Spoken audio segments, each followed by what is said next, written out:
Hello there. In this project, I 3D printed a badminton stringing machine, and this is how I did it. I'll first start by talking about the frame and how it was constructed. If you're familiar with aluminum extrusion profiles, you know exactly what you're looking at. Otherwise, all you have to do is just search T-slotted aluminum profile, and you can copy it. What's unique about this is it lets you take T-nuts that you can slide up and down and fasten anywhere. This was useful for making the machine adjustable. And speaking of things that are adjustable, let's talk about the supports. As you can see, there are holes to fasten down to T-nuts. This lets you slide the support up and down to adjust to the racket size, and the studs themselves are also shaped to fit the size of the racket.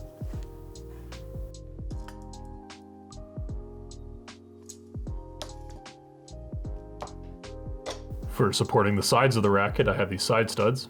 The only thing special about them is there's a gap that's wide enough that you can access the grommet in case the string has to go through.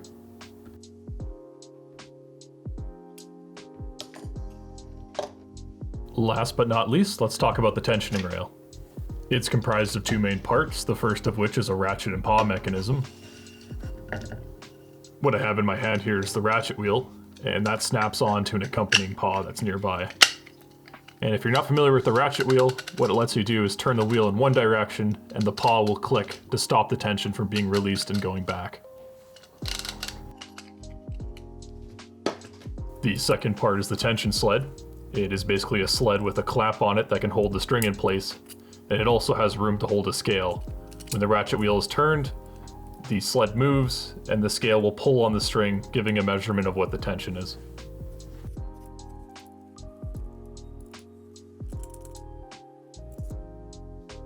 Here's what the two parts together look like in action. What I do is I turn the ratchet wheel, and as you can see, the string that is attached to the scale gets pulled, and this will give a reading of the tension. Once the desired tension has been reached, the ratchet mechanism will lock in place.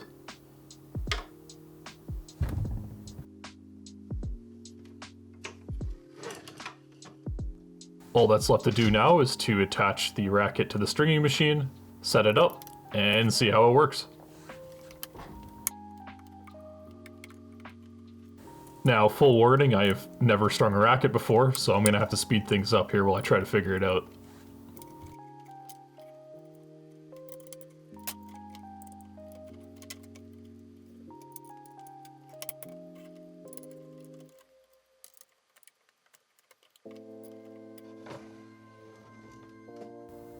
Now that the racket has been secured in place, it is time to start feeding the string through the first and second grommet.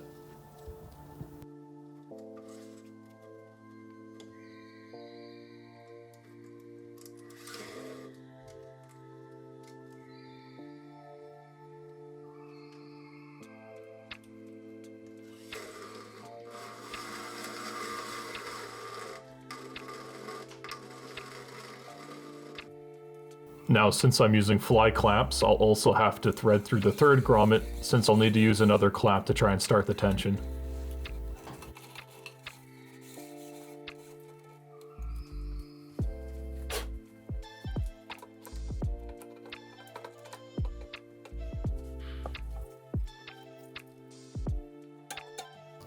For the mains, I'll be doing 22 pounds, and then for the cross strings, I'll be doing 24 pounds.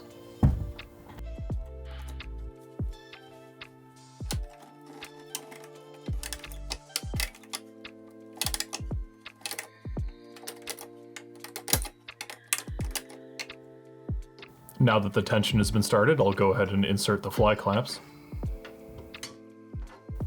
These work by locking parallel strings together to prevent them from sliding and releasing tension.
Now that the mains are completed, I'll take my scissors and cut off the excess. Altogether, I'd say it took approximately 25 minutes. Granted, half that time was me counting grommets and trying to figure out what the stringing pattern was.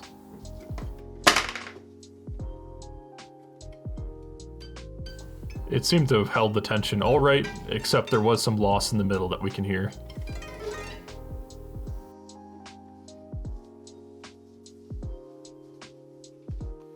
For the cross strings, I'll be doing them at 24 pounds, and this is the part where the side supports become really useful.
Now that the mains are complete, all I gotta do is cut off the excess bit, and the racket should be completed.